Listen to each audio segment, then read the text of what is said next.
বর্তমানে সমগ্র বাংলাদেশে ইসলামিক নন ইসলামিক সালাফি আহলে হাদিস হানাফি সকল ঘরানায় একটি আলোচিত ইস্যু হচ্ছে ইসলামের যে বিজয়, সামগ্রিক বিজয় বা রাষ্ট্রীয় বিজয় বা রাজনৈতিক বিজয়, এটি আসলে কিভাবে সম্ভব। সেক্ষেত্রে কেউ মনে করেন যে গণতান্ত্রিক ভোটের রাজনীতির মাধ্যমেই ইসলামের বিজয় সম্ভব।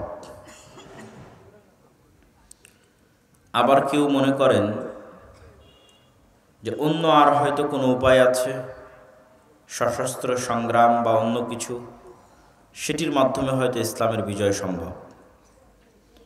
বিশেষ করে ইসলামী খেলাফার পতনের পর থেকে গত 100 বছর মুসলমানেরা বিভিন্ন উপায়ে পুনরায় রাষ্ট্র ক্ষমতায় বিজয়ী হওয়ার চেষ্টা করে দেখেছে। তো আসলে পবিত্র কোরআন এবং সহিহ হাদিসের আলোকে অথবা যুক্তিতর্ক, চিন্তা, ভাবনা, জ্ঞান, গবেষণার আলোকে কোনটি উত্তম হওয়া উচিত, কোনটি আমাদের করণীয় হওয়া উচিত। প্রথমত আপনাদের সামনে আমি তুলে ধরব রাষ্ট্র ক্ষমতা ইসলামের ব্র্যান্ডিং কি। রাষ্ট্র ক্ষমতা ইসলামের ব্র্যান্ডিংয়ের কথা বলতে গিয়ে রাসূলুল্লাহ সাল্লাল্লাহু আলাইহি ওয়াসাল্লাম বলেন, লা তাকুমু সাআহ হাত্তা ইয়ানজিলা ঈসা ইবনে মারইয়াম। ততদিন পর্যন্ত কিয়ামত সংঘটিত হবে না যতদিন না আসমান থেকে মারিয়ামের সন্তান ঈসা পৃথিবীতে নেমে না আসছে। আর মারিয়াম আলাইহিস সালাতু ওয়াস সালামের সন্তান ঈসা আলাইহিস সালাতু ওয়াস সালাম যেদিন পৃথিবীতে নেমে আসবেন, সেই দিন তিনি কি করবেন তার বর্ণনা আল্লাহর নবী দিয়েছেন। সেই দিন তিনি হাকামান মুকসিতা, সমগ্র পৃথিবীতে ন্যায় বিচার প্রতিষ্ঠাকারী শাসক হিসেবে আবির্ভূত হবেন। তো এই একটা বাক্য রাষ্ট্র ক্ষমতা ইসলামের ব্র্যান্ডিং। আল্লাহর নবী চাইলে এটাও বলতে পারতেন যে সেই দিন ঈসা আলাইহিস সালাতু ওয়াস সালাম সকল মানুষকে সালাত আদায় করতে বাধ্য করবেন। এটাও বলতে পারতেন সকল নারীকে পর্দা করতে বাধ্য করবেন। কিন্তু এগুলোকে তিনি ব্র্যান্ডিং বানাননি, এগুলোও করবেন। ব্র্যান্ডিং কি এটাও আপনারা তো বুঝেন, তাও বলি। যেমন মোটর সাইকেল সবগুলোই তো চলবে, কিন্তু এক এক কোম্পানির মোটর সাইকেলের এক একটা ব্র্যান্ডিং। কোনো কোম্পানির মোটর সাইকেলের ব্র্যান্ডিং হয়তো আর স্টাইল, কোনোটার ব্র্যান্ডিং হয়তো কম তেলে বেশি মাইলেজ, কোনোটার ব্র্যান্ডিং হয়তো স্পিড লিমিট অনেক বেশি, অনেক কিছু। এরকম এক একটা জিনিসের এক একটা ব্র্যান্ডিং থাকে, বাট সবগুলোই তো চলবে। ব্র্যান্ডিং কোনটা, মূল ফোকাস কোনটা? তা আল্লাহর নবী বলছেন কিয়ামত ততদিন হবে না যতদিন মারিয়ামের সন্তান ঈসা নেমে না আসছে। আর মারিয়ামের সন্তান ঈসা নেমে এসে কি করবে বলেন তো? সমগ্র পৃথিবীতে কি প্রতিষ্ঠা করবে? ন্যায় বিচার প্রতিষ্ঠা করবে। কি প্রতিষ্ঠা করবে? এটা হলো ব্র্যান্ডিং। কিন্তু আমাদেরকে পাশ্চাত্য মিডিয়া দেখায় রাষ্ট্র ক্ষমতা ইসলাম মানে ওই দেখো নারীদের শিক্ষা বন্ধ করে দিল। রাষ্ট্র ক্ষমতা ইসলাম মানে ওই দেখো দৌড়া মারা হচ্ছে, ওই দেখো রজম করা হচ্ছে, ওই দেখো গলা কেটে ফেলা হচ্ছে। মানে যত ভীতিকর জিনিস আছে সবগুলো ব্রেনে ঢুকিয়ে দাও, যাতে মানুষ মুসলমান হইলেও যাতে বলে যে না থাক, রাষ্ট্র ক্ষমতা ইসলাম লাগবে না।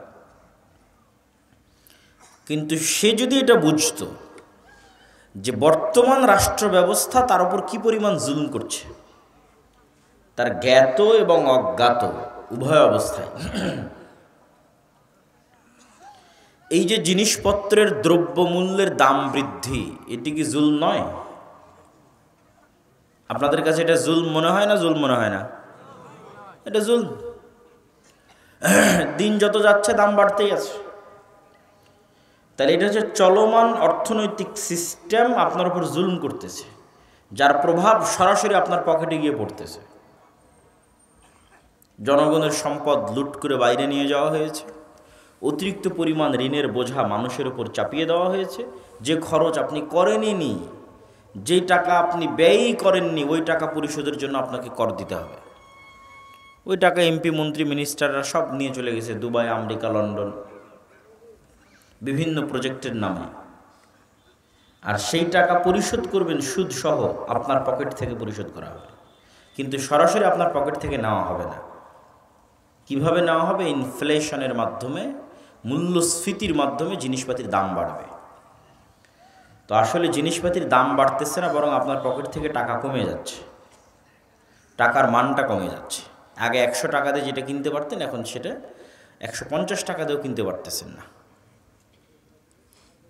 তথা অটোমেটিক 50 টাকা আপনার পকেট থেকে নাই হয়ে গেছে।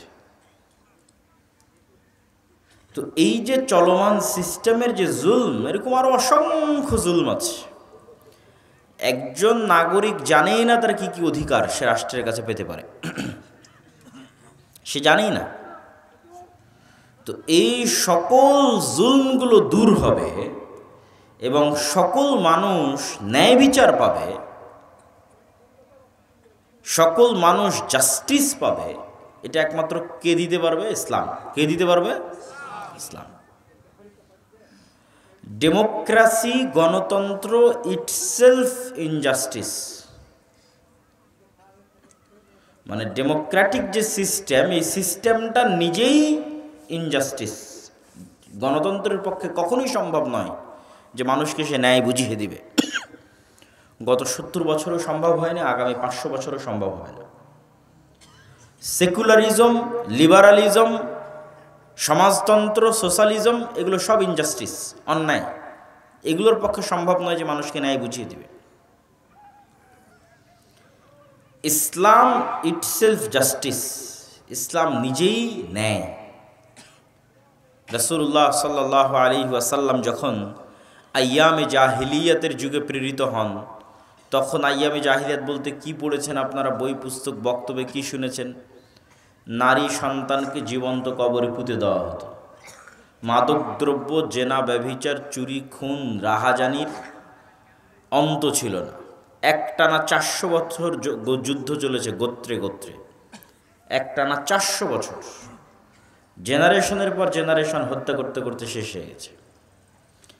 তাহলে আমরা সমাজে এখন যা অপরাধ দেখছি তার সবগুলোই জাহেলি যুগে ছিল। হয় এখনকার মতোই ছিল, অথবা এর চেয়ে বেশি ছিল, অথবা আমাদের যুগে বেশি আছে। সেটা সুদ হোক, চুরি হোক, ছিনতাই হোক, ধর্ষণ হোক, হত্যা হোক, খুন হোক, চাঁদাবাজি হোক, যা সব জাহিলি যুগে ছিল। তো আল্লাহর নবী জাহিলি যুগের ওই অন্যায় সমাজে কি দিয়ে ন্যায় বিচার প্রতিষ্ঠা করেছেন? ইসলাম দিয়ে। কি দিয়ে? ইসলাম দিয়ে। কে কালো, কে সাদা, কে কোন গোত্রের, কে কোন বংশের, সকল জাত পাত বর্ণের ঊর্ধ্বে উঠে মানুষকে মানুষ হিসেবে, আদমের সন্তান হিসেবে তার সকল হক বুঝিয়ে দেওয়া, সকল ন্যায় বুঝিয়ে দেওয়ার এক ব্যতিক্রম শাসন ব্যবস্থার নাম হচ্ছে ইসলাম, যার ব্র্যান্ডিং হচ্ছে ন্যায় বিচার, যার ব্র্যান্ডিং হচ্ছে ন্যায়পরায়ণতা। সম্মানিত উপস্থিতি, তো মুসলমানেরা যদি মনে করে যে তাদের রাষ্ট্র ক্ষমতায় ইসলাম দরকার, তাহলে আমার ছোট্ট জ্ঞানে, আমার ছোট্ট বুঝে আমি যেটা বুঝি সেটি হচ্ছে, যেখানে ইসলামের ব্র্যান্ডিং ন্যায় বিচার, সেখানে আমি যদি ন্যায়পরায়ণ না হতে পারি, তাহলে আমাকে দিয়ে ন্যায় বিচার প্রতিষ্ঠা হবে? ঈসা আলাইহিস সালাম যদি নিজেই অন্যায়পরায়ণ হয়, উনি রাষ্ট্রের ন্যায় বিচার প্রতিষ্ঠা করতে পারবে? পারবে না। তো আমার চিন্তা ভাবনা এবং আমার গবেষণায় বলে যে আমাদেরকে আল্লাহ এখন পর্যন্ত নেতা বানাননি, কেননা আমরা নেতা হওয়ার যোগ্য হতে পারিনি। আমাদের মধ্যে গোলামির স্বভাব বিরাজমান, গোলামি আমাদের রক্তের মধ্যে ঢুকে আছে। সেই গোলামির স্বভাব থেকে বের হয়ে স্বাধীন মানুষ যেভাবে চিন্তা করে, ওই চিন্তা আমরা করতে পারি না, করতে পারিনি। ফলত নেতা হতে পারিনি, নেতৃত্ব দেওয়ার যোগ্য হতে পারিনি। ফলত আল্লাহ আমাদেরকে নেতা বানায়নি। গোলামেরা কি চিন্তা করে? যখন মানুষ জাতিগতভাবে গোলাম থাকে তখন রুজির জন্য মারামারি করতে হয়, রুজির জন্য কাটাকাটি করতে হয়, না হলে তো না খেয়ে মারা যাবে। এটাই গোলামের স্বভাব।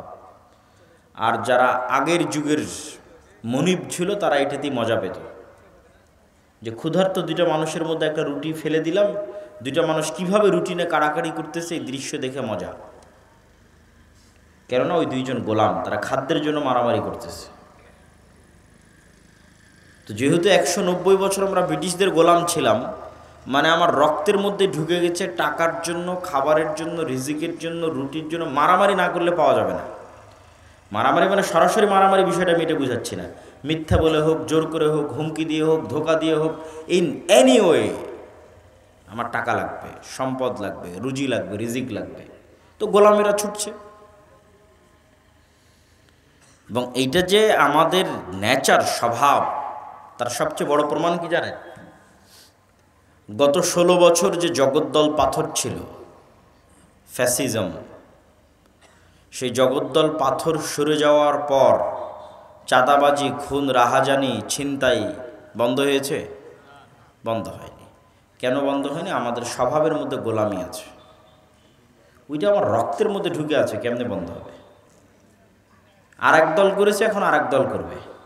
মানুষই তো সুযোগ দিচ্ছে, মানুষের নেচারই তো ওইটার উপর গড়ে উঠেছে, রাজনৈতিক দলগুলোর স্বভাবই তো ওইটার উপর গড়ে উঠেছে। সম্মানিত উপস্থিতি, তাহলে কি বলছিলাম?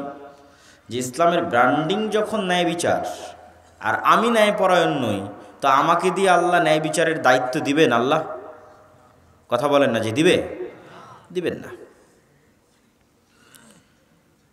এখন মুসলমানেরা তাদের ব্যক্তিগত, সামাজিক, পারিবারিক সকল জীবনে বিশ্লেষণ করে দেখতে পারে যে কি পরিমাণ ন্যায়পরায়ণতার ঘাটতি আমাদের সমাজে আমরা বহন করি। যৌতুকের ভিত্তিতে বিবাহ, ইনজাস্টিস, অন্যায় মুসলমানেরা করে। নিজের বোনকে পিতার সম্পত্তিতে সম্পদ ঠিকমতো বুঝিয়ে না দেওয়া, ইনজাস্টিস, অন্যায় করে। পিতামাতার অবাধ্য হওয়া, ইনজাস্টিস, অন্যায়। পিতার কাছ থেকে ভাইকে না জানিয়ে, বোনকে না জানিয়ে সব সম্পত্তি লিখে নেওয়া, ইনজাস্টিস, অন্যায়। ওসি, ডিসি, এসপি, মন্ত্রী, মিনিস্টার, প্রিন্সিপাল, সাব রেজিস্ট্রার নিজ নিজ পদে প্রত্যেকটা স্বাক্ষরের পিছনে অন্যায় অর্থ ভোগ করতেছে, আবার আজান হলে উঠে গিয়ে নামাজ পড়তেছে, আবার ওই অন্যায় অর্থের টাকা জমা করে হজে চলে যাচ্ছে।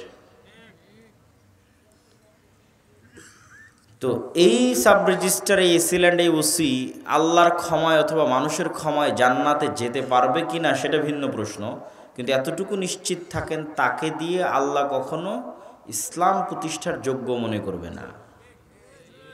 তাকে আল্লাহ কখনো নেতৃত্ব দেওয়ার যোগ্য মনে করবে? যোগ্য মনে করবে না। যেহেতু ইসলাম মানে, ইসলামের রাষ্ট্র ক্ষমতা, ইসলামের ব্র্যান্ডিং কি? জাস্টিস, ন্যায়পরায়ণতা। তাহলে ওই মানুষটা তার বোনের সাথে ন্যায়পরায়ণতা করতে পারেনি। হতে পারে নামাজি, হাজি, সে তার বাবা মায়ের সাথে ন্যায়পরায়ণ নয়, তার স্ত্রীর সাথে ন্যায়পরায়ণ নয়, তার প্রফেশনাল লাইফে ন্যায়পরায়ণ নয়। বাংলাদেশের প্রত্যেকটা স্কুল, কলেজ, ইউনিভার্সিটির টিচারেরা হয় দেরিতে আসেন, হয় অনুপস্থিত থাকে, এবং কোনো প্রকার দায়বদ্ধতা নাই। মানে সে তার নিজের পদের জায়গায়, প্রফেশনাল লাইফে সে একজন অন্যায়পরায়ণ মানুষ। এই মানুষগুলোকে যদি আল্লাহ রাষ্ট্রের দায়িত্ব দিয়ে দেয়, তো এরা তো গত 16 বছর যা দুর্নীতি হয়েছে তার চেয়ে বেশি দুর্নীতি করবে। এটা কি বিশ্বাস করেন? এটাই বাস্তব। তো ফলত তাদেরকে আল্লাহ সুবহানাহু ওয়া তাআলা ইসলামের নামে রাষ্ট্র ক্ষমতায় যাবে এটার যোগ্য মনে করেন না। আর এটার যোগ্য মুসলমানেরা এখনো হতেও পারেনি।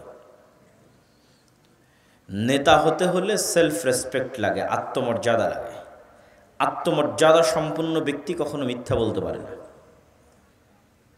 আর ডেমোক্রেসির, গণতন্ত্রের কালচারই হচ্ছে মিথ্যা বলতে হবে। মিথ্যা না বললে গণতান্ত্রিক রাজনীতি হয়ই না, হবেও না। আবু সুফিয়ান রাদিয়াল্লাহু তাআলা আনহু তার কাফের অবস্থায় তার চিরশত্রু যাকে তিনি হত্যা করতে চান মুহাম্মদ সাল্লাল্লাহু আলাইহি ওয়াসাল্লাম সম্পর্কে মিথ্যা বলেননি। কেন বলেননি? এটা তার সেলফ রেসপেক্ট, আত্মমর্যাদা। He is a leader, by born, by default leader, জন্মগত নেতা। হতে পারে কাফের, হতে পারে মুশরিক, কিন্তু নেতা জন্মগত। তো নেতা কেমনে মিথ্যা বলে? নেতা মিথ্যা কিভাবে বলতে পারে? তার আত্মমর্যাদা, আত্মসম্মানের সাথে এটা সাংঘর্ষিক। সে আরেকজনকে হত্যা করে ফেলতে পারে যুদ্ধের মাঠে তার পৌরুষত্ব এবং সাহসিকতার কারণে, বাট মিথ্যা বলতে পারে না। মিথ্যা বলা মানে নেতৃত্বের যোগ্যতা শেষ। এখন আপনি মুসলমানদের কাছে ফিরে আসেন। মুসলমানের কাছে সবচেয়ে সহজ পাপ হচ্ছে মিথ্যা বলা। সকাল সন্ধ্যা উঠতে বসতে, খেতে চলতে ফিরতে, কর্মক্ষেত্রে, কাজে, ব্যবসা বাণিজ্যে, সকল জায়গায় মিথ্যা। মিথ্যার উপর দিয়ে আমাদের জীবনটা পরিচালিত হচ্ছে। জন্ম নিবন্ধনের জন্ম তারিখ থেকে শুরু করে, সার্টিফিকেট থেকে শুরু করে প্রত্যেকটা ধাপে ধাপে আমরা কিসের উপর প্রতিষ্ঠিত আছি? মিথ্যার উপর প্রতিষ্ঠিত আছি। তাহলে কি আল্লাহ আমাদেরকে দিয়ে ইসলামকে রাষ্ট্র ক্ষমতার দায়িত্ব দিবে? আমাদেরকে দায়িত্ব দিলে তো আমরা সাবেক প্রধানমন্ত্রী এবং তার যে 16 বছরের শাসন ছিল তার চাইতে বড় দুর্নীতিবাজ হবো হচ্ছে আমরা। অবশ্যই যতই বড় নামাজি তাহাজ্জুদ গুজার হন না কেন, মিথ্যা আমাদের রক্তের মধ্যে ঢুকে আছে। সুতরাং আমিও রাষ্ট্র ক্ষমতায় গেলে আমিও দুর্নীতিবাজ হব, এটাই ঠিক। এই জন্য আল্লাহ কখনো আমাকে ইসলামের নামে রাষ্ট্র ক্ষমতা দিবে না, ইসলামের দুর্নাম হয়ে যাবে। এবং ইউরোপ এবং আমেরিকায় গিয়ে এই জিনিসটা আমি আরও ভালো রিয়েলাইজেশন করেছি যে মুসলমানেরা কী পরিমাণ মিথ্যা বলতে পারে। পুরো ইউরোপের যাত্রাটা মুসলমানের মিথ্যার উপর দিয়ে পরিপূর্ণ। অনেক হয়তো ইউরোপ আমেরিকায় বসবাসরত ভাইয়েরা মনে কষ্টও পেতে পারে, কিন্তু এটাই সত্য যে আমাদের ইউরোপ আমেরিকার প্রবেশ থেকে শুরু করে, ইনকাম থেকে শুরু করে, অতিরিক্ত সরকারের কাছ থেকে বেনিফিট নেওয়া থেকে শুরু করে, অ্যাসাইলাম থেকে শুরু করে, ইচ অ্যান্ড এভরিথিং মিথ্যার উপর দাঁড়িয়ে আছে। কিন্তু সে মুসলমান, হাজি, নামাজি, উমরাকারী, এভরিথিং। তাহলে এই মুসলমান হচ্ছে গোলাম মুসলমান, কেননা তার নেচারের মধ্যে গোলামি আছে। সুতরাং তার দ্বারা নেতৃত্ব হবে না, স্বাধীনতা হবে না। এখনই আপনি চোখের সামনে দেখতে পাচ্ছেন গত 16 বছর একদল চাঁদাবাজি করলো, এখন আর এক দল করতেছে। কেন? নেচারের মধ্যে গোলামি আছে, রক্তের মধ্যে গোলামি আছে। তাহলে যতক্ষণ আমরা নিজেরা নিজের থেকে সংশোধন না হচ্ছি, ততক্ষণ আল্লাহ আমাদের সংশোধন করে দিবে? এটা কোরআনের আয়াত। আল্লাহ সুবহানাহু ওয়া তাআলা ততক্ষণ পর্যন্ত ওই কওমকে পরিবর্তন করেন না যতক্ষণ না তারা নিজেরা সংশোধিত না হয়। তাহলে আপনি যদি বলেন রাষ্ট্র ক্ষমতা ইসলাম লাগবে, তো যতই উমুকের চরিত্র ফুলের মতো পবিত্র বলেন, যতই স্লোগান দেন, যতই ভোট করেন, ওই ইসলামী দলের মধ্যেই তো ন্যায় নাই। কিসের রাষ্ট্র ক্ষমতা ইসলাম প্রতিষ্ঠা করবে? তো বলেন এত বড় কথা কেমনি বললেন? জি, আপনি যান পরীক্ষা করেন যে আমির ওই কর্মীকেই পদ দিয়ে রেখেছে যে বেশি চামচামি করেছে, আর যেই কর্মী বেশি কাজ করেছে ওকে বের করে দিয়েছে। তাহলে আমির কি তার দলে ন্যায় প্রতিষ্ঠা করতে পারলো? কথা বলেন না যে তার দলে ন্যায় প্রতিষ্ঠা করতে পারলো? তাহলে সে রাষ্ট্রের ন্যায় প্রতিষ্ঠার যোগ্য না অযোগ্য? অযোগ্য। শেষ। তো কিসের ভোট দিবেন, কিসের রাজনীতি করবেন, আর কিসের গণতন্ত্র করবেন, কিসের মুখের ফুলের মতো পবিত্র? আপনি তো মূল বেসিক যে শর্ত সেটাই পূরণ করতে পারেননি রাষ্ট্রে ইসলাম প্রতিষ্ঠা করার জন্য। কারণ রাষ্ট্রে ইসলামের ব্র্যান্ডিং নাই, পরায়ণতা। ওইটার চর্চা যতক্ষণ আমাদের ব্যক্তিগত সমাজ, ফ্যামিলি, এই জায়গাগুলোতে না হওয়া শুরু হবে, ততক্ষণ আমরা নেতা হওয়া শুরু হতে পারবো না। মুসলমানেরা নিজে থেকে নেতা হওয়া শুরু হতে পারবে না। মুসলমানেরা নেতা হওয়া শুরু হবে যেই দিন থেকে সত্য বলতে পারবে, ন্যায়পরায়ণ হতে পারবে, ওই দিন থেকে নেতা হওয়া শুরু, স্টার্ট। সেই স্ত্রীর প্রতি ন্যায়পরায়ণ, পিতামাতার প্রতি ন্যায়পরায়ণ, বোনের প্রতি ন্যায়পরায়ণ, মানে ফ্যামিলিতে। নাও হি ইজ এ লিডার। এখন সে নেতা, সে সত্য বলে, আল্লাহর দৃষ্টিতে সে একজন যোগ্য নেতা। ধীরে ধীরে সে তার প্রফেশনাল লাইফে যাবে, তার সমাজে যাবে, আরেকটু উপরে উঠবে। চোখের সামনে যেখানে অন্যায় হবে, ইনজাস্টিস হবে, বাধা দিবে, মিথ্যা হবে, বাধা দিবে, ধীরে ধীরে নেতা হবে। যখন একবার সে নেতৃত্বের যোগ্যতার পরীক্ষায় আল্লাহ সুবহানাহু ওয়া তাআলার কাছে পাশ হয়ে যাবে, তখন আল্লাহ সুবহানাহু ওয়া তাআলা কীভাবে তাকে রাষ্ট্রের নেতৃত্বের দরজা খুলে দিবেন, রাষ্ট্রের নেতৃত্বের দরজা তার জন্য উন্মুক্ত করে দিবেন, ও নিজেও বুঝতে পারবে না। কিন্তু ওই নেতৃত্ব নেওয়ার যোগ্য হতে হবে। আর ওই যোগ্যতার মূল যাত্রাটা শুরু হবে সত্য বলা, ন্যায়পরায়ণ হওয়া, যার পৃথিবীর সকল নবীর বৈশিষ্ট্য। কেননা পৃথিবীর সকল নবী নেতা, লিডার। ইব্রাহিম আলাইহিস সালাতু ওয়াস সালাম, মুসা আলাইহিস সালাতু ওয়াস সালাম, মুহাম্মদ সাল্লাল্লাহু আলাইহি ওয়াসাল্লাম সবাই লিডার, ইউসুফ আলাইহিস সালাতু ওয়াস সালাম সবাই লিডার, দাউদ, সুলাইমান রাষ্ট্রের ক্ষমতা পান অথবা না পান, কিন্তু লিডার। নেতৃত্ব দেওয়ার যোগ্যতা আছে।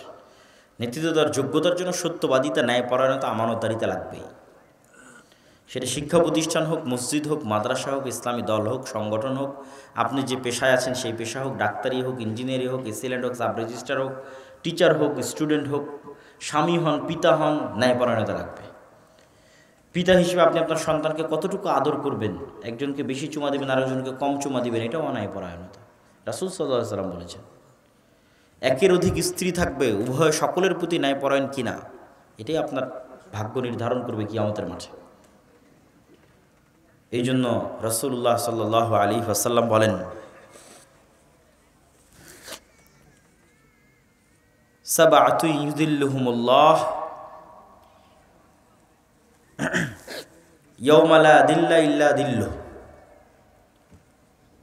7 শ্রেণীর মানুষকে আল্লাহ সুবহানাহু ওয়া তাআলা বিশেষ ছায়া দিবেন কিয়ামতের মাঠে।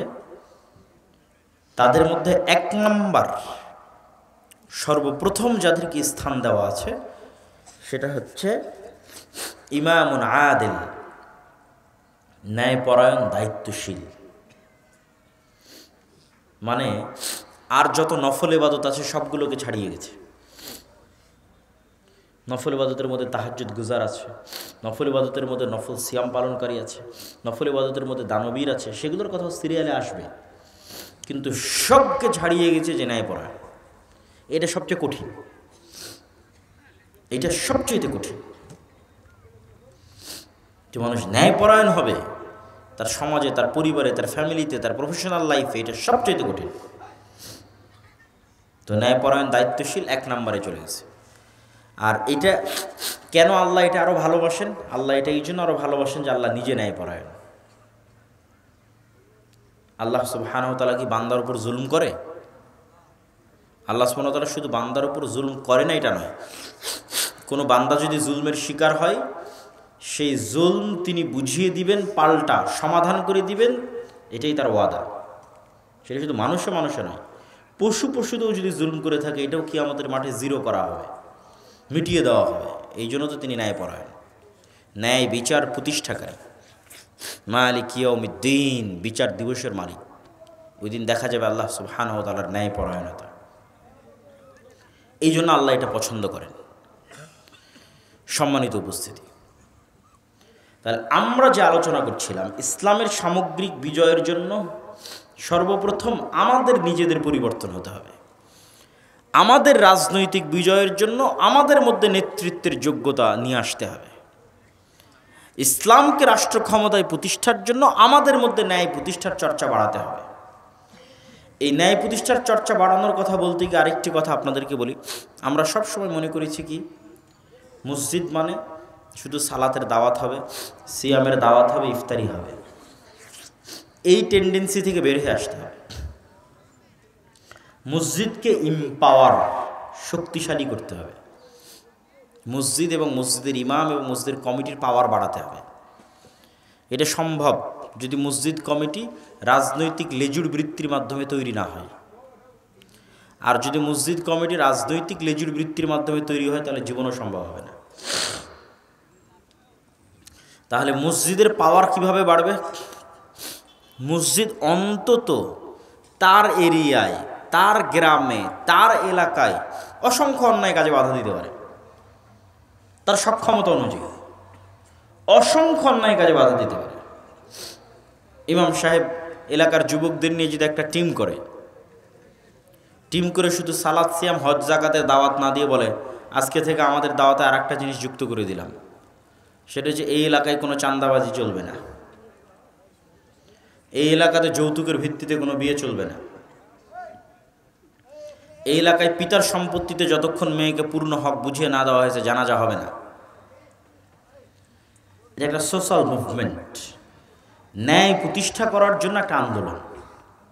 এটা মানুষকে নেতা বানিয়ে দেবে, লিডার হয়ে যাবে, মসজিদ লিডার হয়ে যাবে, একটা মেম্বারের চেয়ে শক্তিশালী হবে, একটা চেয়ারম্যানের চেয়ে শক্তিশালী হবে। এটা অস্বাভাবিক কিছু না, অসম্ভব কিছু না। এবং এইটা করার সুযোগ এখনই,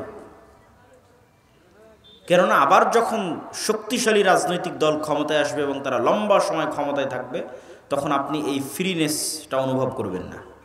তখন আবার ওই আগের সিন্ডিকেট তৈরি হবে, সিন্ডিকেটের হাতে গ্রাম মহল্লা পর্যন্ত বিচার সালিশ চলে যাবে। আর যদি মসজিদ থেকে শুরু করে দ্বীনি প্রতিষ্ঠান থেকে শুরু করে যুবক স্টুডেন্টস তাদের টিমগুলো দাঁড়ায় এইভাবে যে তারা সমাজে ন্যায় প্রতিষ্ঠার জন্য আন্দোলন করবে, সমাজে ইনজাস্টিসকে বন্ধ করবে। যেমন আমাদের বর্তমান সমাজগুলোতে সবচেয়ে বড় ইনজাস্টিস কি হয়? ক্ষুদ্র ঋণ, সবচেয়ে বড় ইনজাস্টিস সুদী ক্ষুদ্র ঋণ। এটা সবচেয়ে বড় অন্যায়, জুলম, অত্যাচার। সুদ মানুষের পায়ে গোলামির জিঞ্জির বেঁধে দেয়। এবং শুধু মুসলমান নয়, হিন্দু, বৌদ্ধ, ইহুদি, খ্রিস্টান সকলের পায়ে গোলামির জিঞ্জির বেঁধে দেয় হচ্ছে সুদ।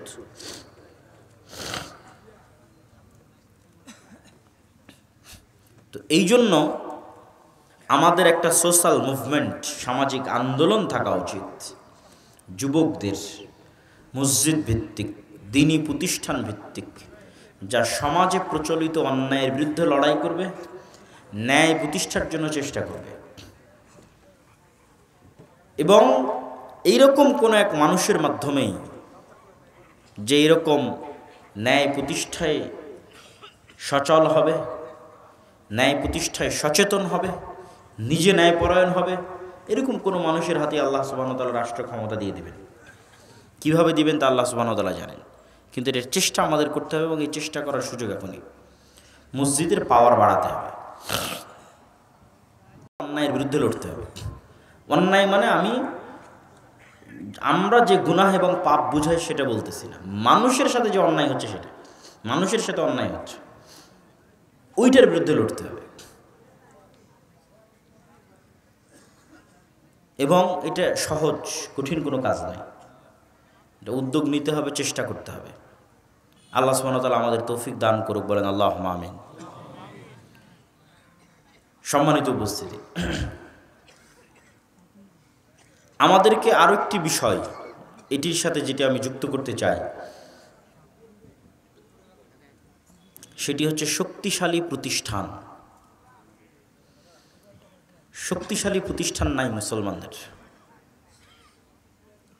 সমগ্র পৃথিবীব্যাপী নাই, আবার দেশভিত্তিকও নাই। এই জায়গায় ইহুদিরা সবচেয়ে বেশি এগিয়ে গেছে। তারা শক্তিশালী মিডিয়া তৈরি করে ফেলেছে, শক্তিশালী অর্থনৈতিক প্রতিষ্ঠান তৈরি করে ফেলেছে। ফলত তারা চাইলেও পৃথিবী তাদের কাছে জিম্মি, তারা না চাইলেও পৃথিবী তাদের কাছে জিম্মি। তো আপনি দেখবেন যে 5ই আগস্টে হাজার হাজার লক্ষ লক্ষ ভোটার পঙ্গপালের মতো আছে, রাস্তায় আছে। কিন্তু যখন রাষ্ট্রের সরকার গঠন হলো, তখন কাদের সরকার হলো? দেশে যাদের শক্তিশালী প্রতিষ্ঠান ছিল। যেমন বাংলাদেশের সবচেয়ে শক্তিশালী একটা প্রতিষ্ঠান হচ্ছে আর্মি, তাহলে আর্মির সরকার হলো। বাংলাদেশের সবচেয়ে শক্তিশালী একটা প্রতিষ্ঠান হচ্ছে ব্র্যাক, বছরে 12,000 কোটি টাকার লেনদেন হয়। সারা বাংলাদেশের সব মসজিদ মাদ্রাসা মিলে অত টাকার লেনদেন হবে না। তাহলে সে একটা অনেক শক্তিশালী প্রতিষ্ঠান, তার সরকার হলো। গ্রামীণ ব্যাংক একটা শক্তিশালী প্রতিষ্ঠান, তার সরকার হলো। তারপরে প্রথম আলো, ডেইলি স্টার শক্তিশালী প্রতিষ্ঠান, তাদের সরকার হলো। যখনই মূল সরকার সরে যায়, তখন ওই দেশে যাদের শক্তিশালী প্রতিষ্ঠান থাকে তারা অটোমেটিক ক্ষমতায় চলে যায়। আর আপনার যদি এরকম পঙ্গপালের মতো কোটি কোটি ভোটার থাকে, তবুও কোনো দাম নাই। ভোট দেওয়াটা তো মূলত বা ভোট চাওয়াটা তো মূলত গণতান্ত্রিক দেশে বসবাসরত মানুষের মনকে বুঝ দেওয়া,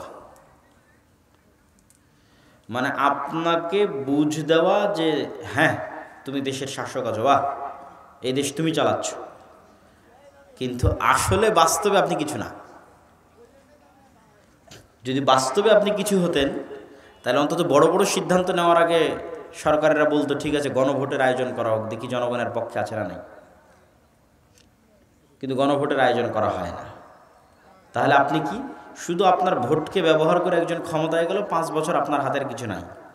সে আপনার মন মতো করলেও সে আপনার নির্বাচিত প্রতিনিধি, আপনার মন মতো না করলেও সে আপনার নির্বাচিত প্রতিনিধি।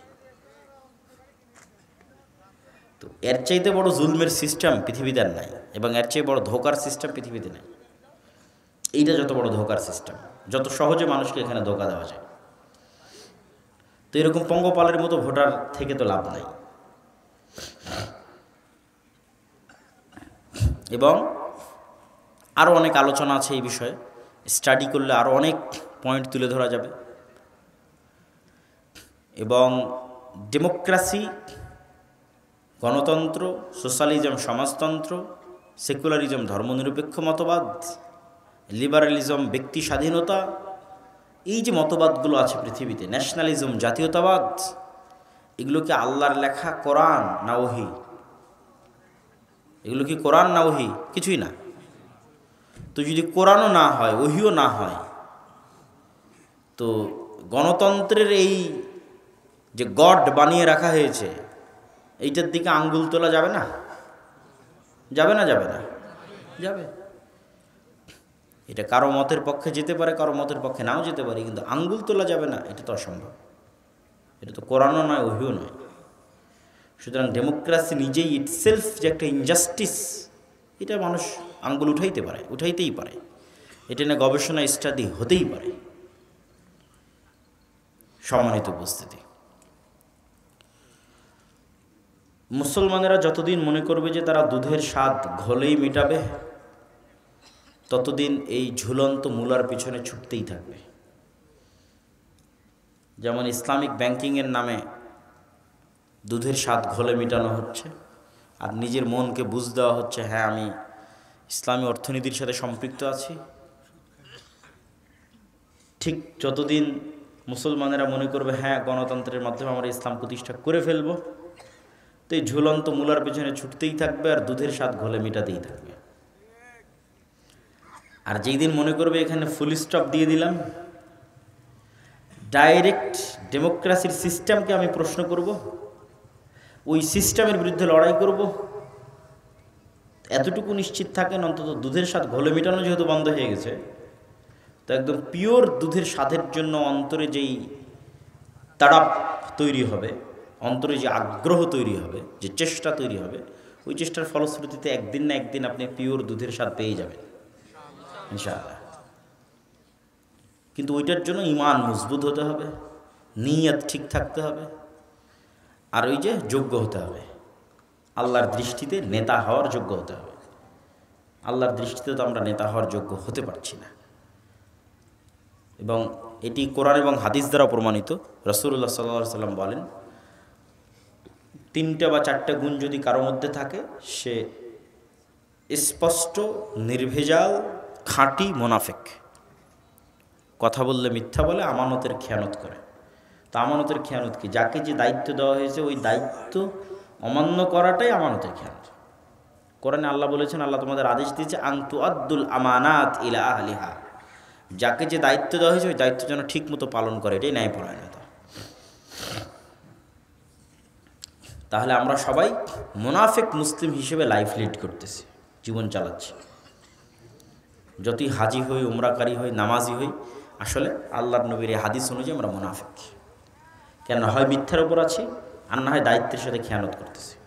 যখনই মুনাফিকের দরজাটা বন্ধ হয়ে যাবে এবং আমি বাস্তব জীবনে সত্যবাদী, বাস্তব জীবনে ন্যায়পরায়ণ, তখন যে নামাজ, তখন যে সালাত, তখন যে সিয়াম, তখন যে হজ, তখন যে কোরআনের তেলাওয়াত, এর পাওয়ার ভিন্ন রকম, এর শক্তি ভিন্ন রকম। ওইটা তখন অটোমেটিক ক্ষমতার কেন্দ্রবিন্দু থেকে আঘাত করবে এবং ক্ষমতার কেন্দ্র কাঁপবে।